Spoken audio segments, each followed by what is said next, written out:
in that moment, I knew I needed to be rebaptized, and I was terrified.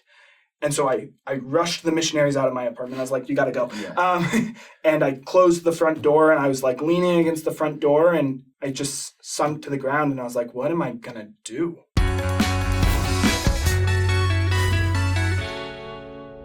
Hey, you beautiful people. Welcome back to Saints Unscripted with our boy, Cam. My name is Jackson, but most importantly, we have Tyler up in the business.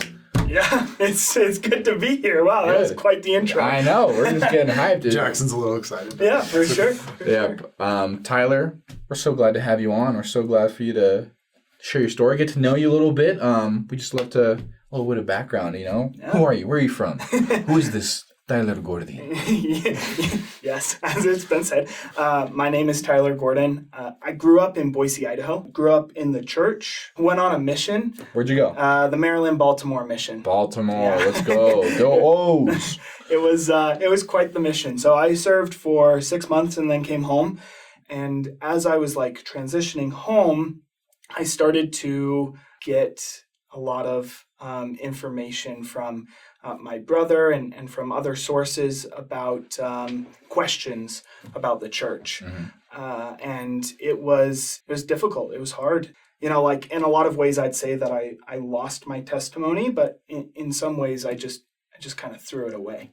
So this was in like March of 2017, and I kind of started to distance myself from the church, and that was really difficult. And then on July 6th of 2018, I just eventually decided to remove my records from the church.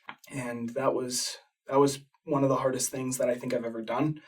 I moved down to Utah in September of 2017. Mm-hmm. And the plan was to get my pharmacy tech license and then move back up to Boise and go to Boise State. But I liked it enough down here that I just stayed down here and went to the University of Utah.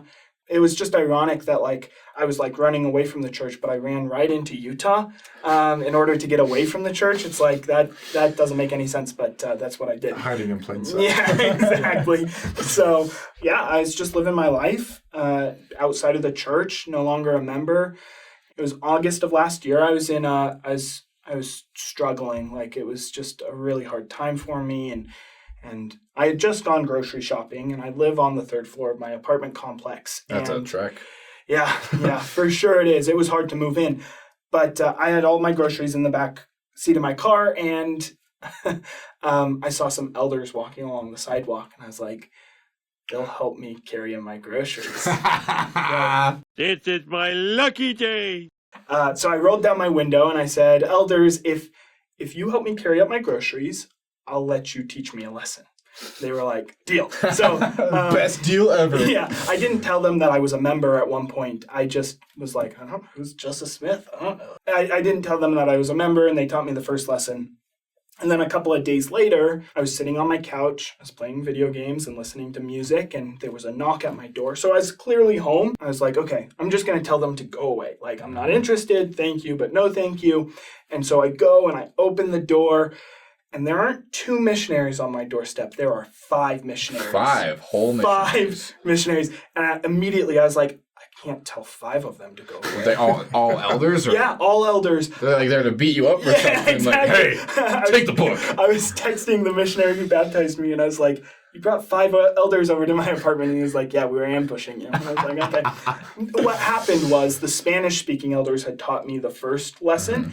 And they wanted to introduce the English-speaking elders who was in a trio. Yeah. Anyway, they taught me the second lesson. And then for a few weeks, I ghosted the missionaries. And one Sunday morning, I woke up and I had the thought, I should go to church.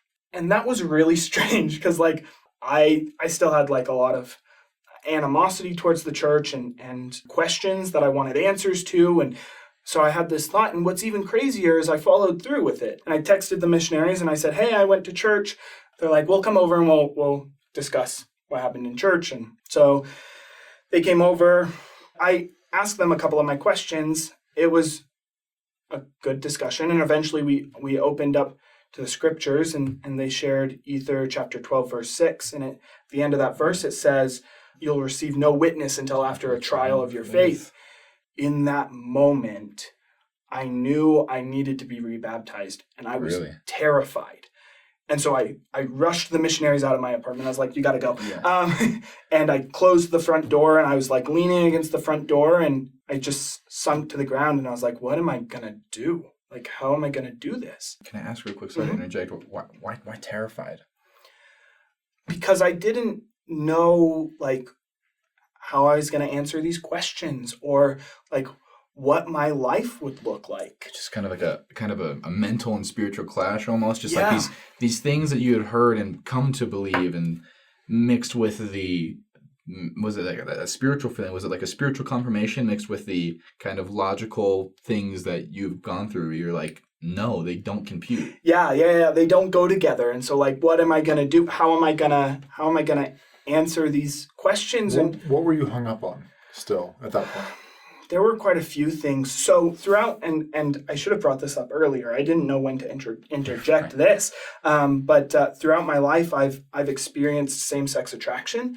And so, like, there was this emotional part of me that was like, I don't know what I'm going to do. Like, this completely changes 180s the trajectory of my life. And so that was part of what I was hung up on. And also just like, my logical brain was preventing me from being able to move forward with these questions still in mind. Mm-hmm. So not only did I have this like part of me that I was like, okay, there's this part of me that won't change. And also I have all these questions, like, how am I going to deal with this? Yeah, how am I going to resolve it? Yeah. And something that brought me comfort just before I was rebaptized was I listened to the song Lead Kindly Light, and the last line of the first verse says, one step enough for me. Mm-hmm. That's kind of how I'm living my life right now. Like, I don't understand how this is all going to work out. I still don't understand how it's going to work out, but I know my next step and I know what I'm going to do. So kind of jumping back into the story, I texted the missionaries the next day after I'd like rushed them out of my apartment, and I said, come over, I'll feed you dinner, and I have a story to tell you. They came over, and I told them my story. I told them I was at one point a member, I left the church, like all these things, and they listened intently. And after I got done telling my story, I was like, okay, so, and they're like, cool. You want to be baptized? I was like, classic. Like, yeah, I do. So we did all the preparations, and on November 5th of 2022, I was rebaptized, and it's been just amazing. Now I know my step after that is to work towards getting back to the temple. Mm-hmm. Beyond that, I don't know what I'm going to do. Yeah, so one step is enough. One step is enough. So that's what I'm going to do. Have you found answers to any of the questions that you... Yeah, so I took an institute class called Answering My Gospel Questions, and during that class, yeah, I know, right? It's a great class. But during that class, we watched a Saints Unscripted video, and I was like, okay, I'll check out that YouTube channel. And so one Sunday morning, like, I sat down and I started watching some of the videos, and eventually I just started just crying because, like, these were like the answers that I was looking for. That's what you needed. Yeah, it was exactly what I needed. When you needed it at the time, you didn't know where to go yet, or it wasn't there. Right. And so it was just so amazing to be able to like find these answers. And I had long since just decided, like, maybe I'll just never get answers to these questions, and I'm okay with that. But like, to be able to find these answers was just such a blessing. I think that's the key, is if you can get to the point where your faith is strong enough, where you're like, maybe I never know. Yeah. And I'm still going to do it anyway. Yeah. It takes a lot of strength. Yeah, that takes guts. I wanted to ask you, there are lots of people who just think like, oh, well, they just read one thing. They weren't that faithful in the church because they left so easily, it seems. I've heard that a lot. And maybe in some cases, possibly, I don't know.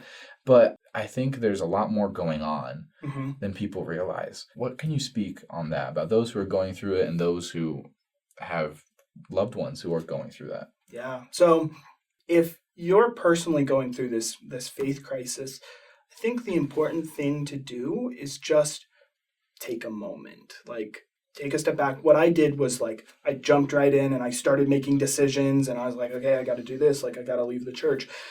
I didn't like take a step back. And two, I would say, write down your spiritual experiences, right? Like, it's so easy for us to like forget those spiritual experiences. And then when we're bombarded with a ton of questions, like, we don't know what to do. And something that they can't take away from you with those questions is those spiritual experiences that you've had. You can't deny that. Right. So that would be what I'd say. And then for people who like know someone who's left the church, like, just minister to them. Something that like was really big to me, and like these members of this ward don't even know.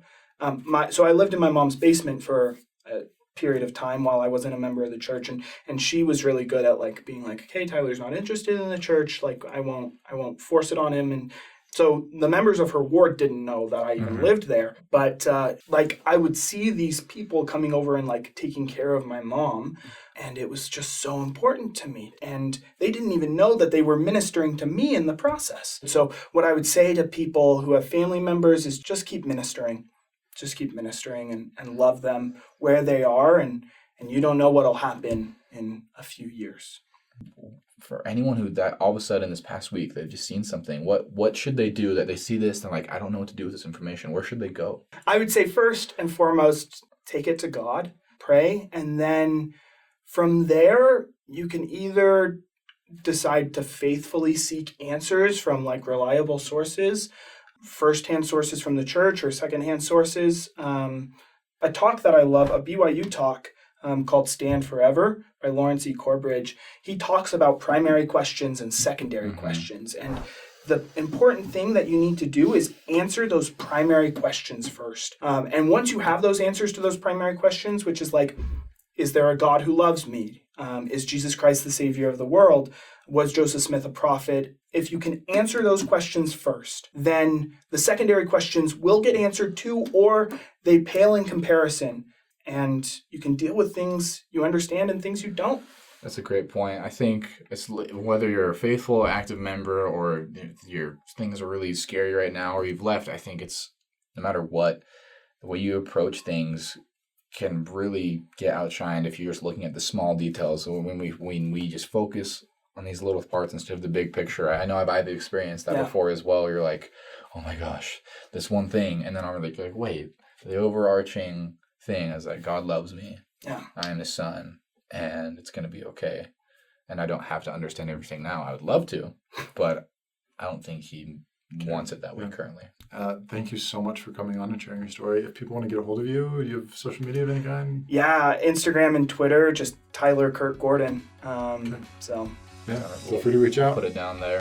Check out some of our other videos. Remember to like and subscribe, and we'll see you on the next one.